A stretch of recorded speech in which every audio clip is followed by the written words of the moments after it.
Let me tell you something you already know. The world ain't all sunshine and rainbows. It's a very mean and nasty place. And I don't care how tough you are. It will beat you to your knees and keep you there permanently if you let it. You, me, or nobody is going to hit as hard as life. Don't target it. But it ain't about how hard you hit. It's about how hard you can get hit and keep moving forward. How much you can take and keep moving forward. No one said that the path is going to be easy, and it's not. We know life is rough, and we know there will be pain. And whether that pain is at the hands of an enemy, or at the hands of nature, or time, or disease, there will be pain. That's the way life is. I'm not trying to be Joe Optimist here.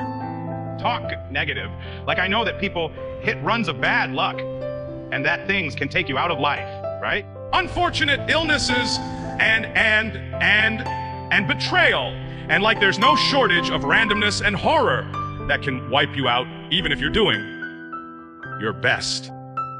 But you don't have a better bloody plan than to do your best.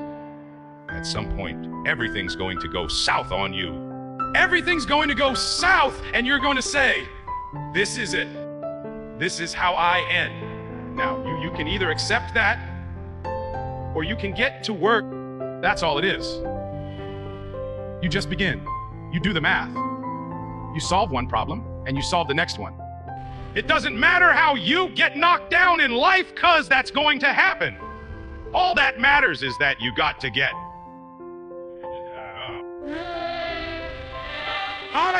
There are some things in life that are out of your control that you can't change, and you got to live with. The choice that we have, though, is either to give up or keep on going. I want to ask you, what are you going to believe? Are you going to believe in yourself? You going to believe everybody else's judgment on you? Are you going to believe people? Nay. When they say that you're a failure, no one really likes you, really cares about you. People ask you how you are, and you say, fine, but you're not fine, and they'll never know that. There are some times in life where you fall down and you feel like you don't have the strength to get back up. Maybe you have doubt in your life. Don't talk negative. Maybe you don't know for sure what's going to be happening in the future and it scares you. Maybe you're worried about what people think of you, what people say about you. Just that fear paralyzes you. I just want to ask you today, do you think you have hope? You see, I will try 100 times to get up. If I fail 100 times, if I fail and I give up, do you think that I'm ever going to get up? No. If I fail, I try again and again and again. For as long as I try, there's always that chance of getting up. And it's not the end until you've given up. Just the fact that you're here should persuade you. You have another chance to get back up. There's still hope. Take full responsibility for your life. Accept where you are and the responsibility that you're going to take yourself where you want to go. We have two primary choices in life. I can either accept conditions as they exist, or we take the responsibility to change them. He would call me up or pull me aside with some major problem, some issue that was going on. And he'd say, boss, we got this and that and the other thing. And I'd look at him and I'd say, good. And finally one day he was telling me about some issue that he was having. And he said, I already know what you're going to say. And I said, well, what am I going to say? He said, you're going to say good. He said, that's what you always say when something is wrong and going bad. You always just look at me and say good. And I said, well, yeah, when things are going bad, there's going to be some good that's going to come from it. Didn't get the new high speed gear we wanted. Good. Didn't get promoted. Good. This is something that I've actually relied on a little bit myself. Whenever I get to a low point where I think, why do I even bother? I just remind myself this is where most people stop, and this is why they don't win. Tror, to be successful at anything, the truth is you don't have to be special. You just have to be what most people aren't. Hard times don't last. Dreams do come true. Consistent, determined, and willing to work for it. No shortcuts. You're not who you say you are. You're who you are when it hurts. Anyone can show up when it feels good. When motivation is high, when eyes watching. But who are you at 40 oder A? When your body screams no. Who are you on rep 12 when 10 was the goal? Who are you when nobody's there to validate you? That version, that's the real you. And right now, that version is weak because you've never tested it. Tomorrow, find your breaking point, then push past it. That's where your identity lies. Tror, I found a part of myself that I still use to this day. I found this identity that will not stop. That will find the way. That will push through. And we all have it, but it usually takes something really intense to bring it out. I always tell people the biggest problem people have is that they think they're not supposed to have any. But problems call forth in us if we don't give up. They cause us to grow. What you get will never make you happy. Yeah. Sure. Who you become will make you very happy or very sad. And that's an identity. But when you really do that to yourself, when you really expand your identity, your life changes completely. And what used to be hard to do is easy. You have to learn to train your mind well beyond motivation. If you have motivation, that's great. That's some kindling to the fire. All it takes is a little bit of spark. You can burn a whole forest up. But motivation, you have to learn to exist without it.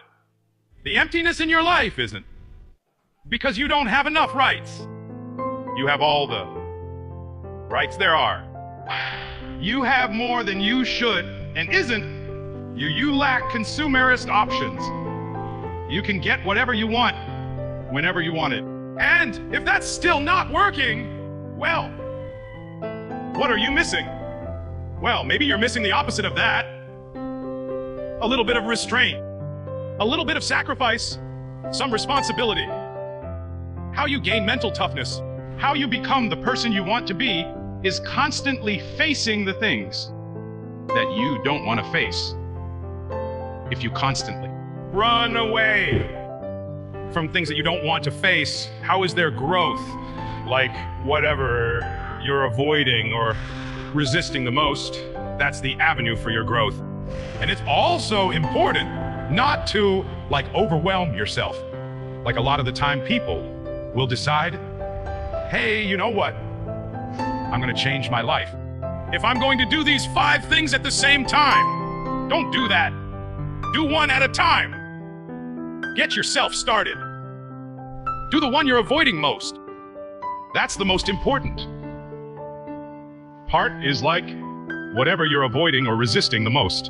That's the avenue for your growth. That's the place in your heart and your mind where you're not free. Recognize that the reason most people don't start a journey is because we're scared of the unknown, because we only know what we stand to lose. We've never experienced the other side of that. So get really unreasonable with what the upside could be and get excited about it. And then guess what? There's going to be resistance. What are the things that you fear that's been keeping you from living your dream? That's been keeping you from doing some things that you would like to do. Just think about those things. Tror, every time your voice speaks and thinks about having something new, fear is there to squash it. Every time you want to try something new, fear is there to squash it. Every time you want to go somewhere new, fear is there to squash it. The big problem I see in the world today is that too many people are letting fear always win these inner conflicts. Now, for every single person out there listening this right now is afraid of the what ifs. They're afraid of what might happen. They're afraid of what if I do this and it doesn't happen. Nobody knows what's going to happen. I don't know. You don't know. We don't know. What if you don't do it? What if you don't chase your dreams? What if you don't stand up for yourself? What if you do not step up to the plate and take? So, it's not being afraid of the unknown. It's going into the unknown with reckless abandon, waving your head, saying, "Holy, I'm going to kick some ass today!" And when that comes, you kick it too. That's what being successful is about. You face your fears, the person you want to be. You run from your fears, you're not living. You're alive, but you're not giving freedom. If you face your fears, guys, it comes back in as confidence. What else am I? What else am I capable of? What else am I holding my back from? What am I running from? I don't need to. What else can I overcome? Short fear is looking too far ahead. Focus on the next step and not the staircase, the next obstacle. Look at the amount of obstacles as opportunities to succeed, not to fail. There is no such thing as failure. There is only exhaustion. Not showing up is failing. Don't be afraid of the finish line and welcome the starting block, and you will overcome the fear and uncertainty one step at a time. The absence of fear, it is moving forward in spite of it. I have to have the courage. And let me tell you something. Most Americans don't have this kind of courage. I have to have the courage. Stop making excuses. There is no excuse for not living up to your fullest potential. No excuse. For you are the only person that can encourage you to get back up. Look in the mirror right now and tell yourself, I while phi GHT THRO GHTH ice. I while ma K. IT and I won't give up. Life, you thought you had me down. This ISTHE man, I change my mind. I won't let anything keep me down. No matter how many times I fail. No matter how many times I feel rejected. Oh, I while now GIVUP. I will keep at it. You anti-OMY. Drarya stay. Ardis. I while stand to TOE. OIT FIR. Fafayer while DIE. Nobody's journey is seamless or smooth. We all stumble. We all have setbacks. If things go wrong, you hit a dead end, as you will. It's just life's way of saying time to change course. So ask every failure. This is what I do. Every failure, every crisis, every difficult time, I say, what is this here to teach me? Instead of focusing on how unfair your situation is, I'm challenging you to use your frustration to push you harder. I want you to know that you are not finished. In fact, you are just getting started. If you don't learn how to master the breaking point, you may have many ventures, but you will not accrue massive success in any area because you have not mastered the breaking point. You're never just a victim of circumstances. No matter what happens, you're never without options. Without options that can get you back on track. It takes courage to recognize that, because it means accepting responsibility for your own future. But I would suggest that we should accept that responsibility because no one is really going to accept it for us. No matter what we may have been led to believe, it takes courage to act. Part of being hungry when you've been defeated. It takes courage to start over again. Yes, we have those ups and downs, but in the end, your success, your happiness, your greatness comes from within. I wanted to be somebody so bad, it just ate you up inside. It was in my bones. It was in my blood. It was in my heart. I want to be somebody. You've got to have standards in your life. You've got to have rules you live by. Discipline. The definition is doing what you're supposed to do when you're supposed to do it. When you're supposed to cow it, begin to know that whatever it takes for you, dude, you've got that in you. You've got that. You've got genius in you. You've got goodness in you. You've got creativeness in you. If you decide to take the initiative to change the current quality of your life, I say to you that you will find that the universe is on your side. There's a lesson in this story. So many things are trying to come to you. So many doors are trying to open, but we're so attached to who we've been that we can't quite become all of who we're supposed to be. So what do you say to your self-support? There's no coach. There's no trainer to keep you going. It's only you. The whole thing is this. Don't say a word. Stay uncommon amongst uncommon people. You're never done. Don't stop when you're tired. Stop when you're done. Stay hard. You absolutely can change your brain, but you have to pay attention to the thing you want to incorporate into your brain. You have to be alert while you do that. Then you absolutely have to go get some rest, because it's during sleep and during meditative states and during rest that the actual rewiring of the brain occurs after age 25. If we want to change those connections, those super ways of connectivity, we have to engage in some very specific processes. And those processes are gated, meaning you can't just decide to change your brain. You actually have to go through a series of steps to change your internal state in ways that will allow you to change your brain. Try. I don't care, go, ya, yo, A-R-E. I don't care how talented you are. How much you mark, y'all, you are, Sam, E, Sam, Sam, as, A-S, E, T-I-N-G-S, R, and G, O, I-N-G, to G-O, R-I-G-H-T. Air, Tamus, Gam, A-N-W-H-I-N-G, T-H, can, happy, P-N, while, I'll, happy, N. Life happens, the unexpected, the uncalled for, the unintentional. We've been damaged emotionally, damaged spiritually.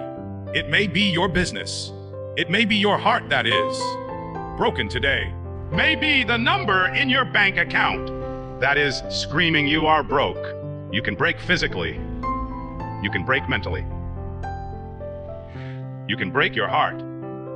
You can break your spirit. And all of those are going to leave a mark.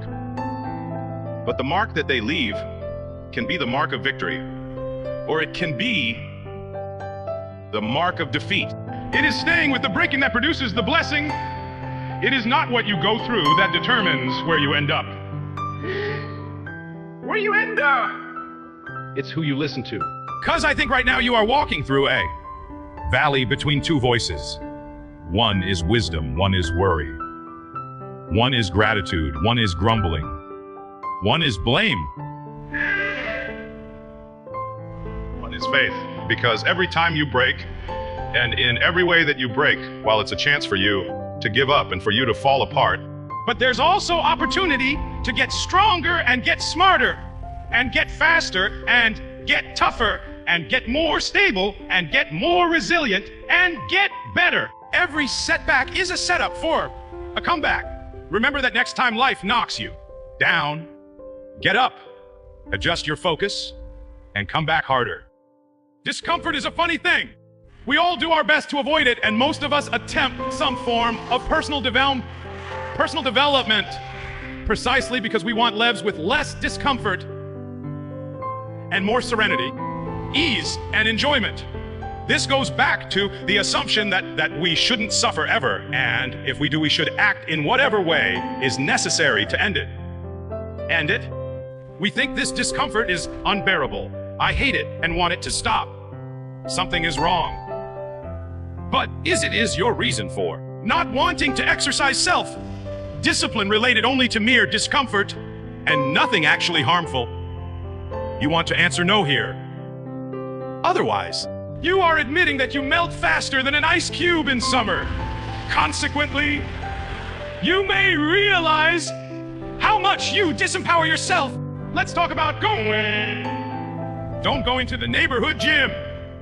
Almost anybody who's in decent physical shape, it stands to reason, has probably conquered most of their self-consciousness about working out in public and has no problem sweating it out in the presence of strangers. For those who aren't top physical specimens, the story can be quite different. Exercising can make them uncomfortable for a myriad of reasons.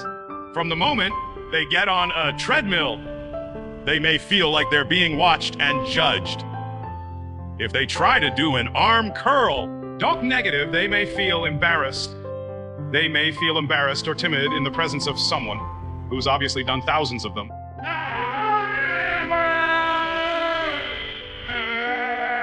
Worm off the punch around their stomach. They may feel that other people are watching and appraising them harshly. This is, of course, ignoring the muscular fatigue and soreness that can follow. Thus, for someone who is debating going to the gym, is mere discomfort holding them back? Or is it the prospect of real harm? That's the crux of the third. Yes, no question. Do I not want to do this just because it makes me feel uncomfortable? Or is this actually having a negative, harmful effect on me? I'm willing to bet that 99, 100. The answer is yes. It's merely uncomfortable. You are being pushed out of your comfort zone. You will suffer a bit mentally. Your body will grow sweaty and fatigue. Your brain will be exercised to its full capacity. You may experience some negative emotions, such as stress and anxiety. You will recover just fine without lasting repercussions. This is all discomfort, and then nothing. So, are you the type of person to pack it in just because you're uncomfortable? Feel free to slide down the slippery slope of what kind of person that might make you. Your worst case scenarios and wild justifications are just providing a flimsy reason to avoid discomfort. In fact, they're nothing more than mental illusions. This question forces you to face a shame that you are easily stopped by discomfort. Discomfort has and never will be a legitimate reason to not exercise self-discipline. And thus this shame should propel you into action. This is a question where the yes-no dichotomy is particularly effective. Every single thing we do to better ourselves to affect positive change in our lives is going to involve some measure of inconvenience, discomfort, or fatigue, at least in the beginning. Don't talk negative. It might even involve minor pain, especially if you're working out for the first time. But are any of those consequences inherently harmful? Do they really undermine our integrity, threaten our health, compromise our sanity? No, they don't. There are 1,000 cliches that reflect that truth like no pain, no gain. Affecting real change in your life is going to involve a measure of discomfort. Can't think of any kind of emotional, physical, spiritual, or occupational change that doesn't entail some irritation, soreness, inconvenience, or bother. If they didn't, everybody would do it. Thin. Think about this question with everything you do that's causing you some measure of discomfort. You have the choice to be lazy and weak, spirited, or get into action. Why should you do something you really don't want to do? Life is a complicated enough affair as it is. Why weigh it down even more with something that you just don't want to experience, or put effort toward things that make you miserable to any degree, even if they will result in positive consequences? What's the difference? Don't you have free will? What about living for carpe diem and truly living life? Because you're only young once. Because you're only young once. Those are all true. Imagine people who do not have your range of options. Some people have to do things that nobody else wants to do to make ends meet. They work menial or strenuous jobs or work multiple jobs because they absolutely have to. Some of them have to take care of entire families, which might restrict them from things they really want to do. In fact, they may be so busy or preoccupied that they don't have time to even think about what they really want to do. They have no time for anything except working, eating and sleeping. They indeed have the proverbial gun to their head. And then they have to do that every day of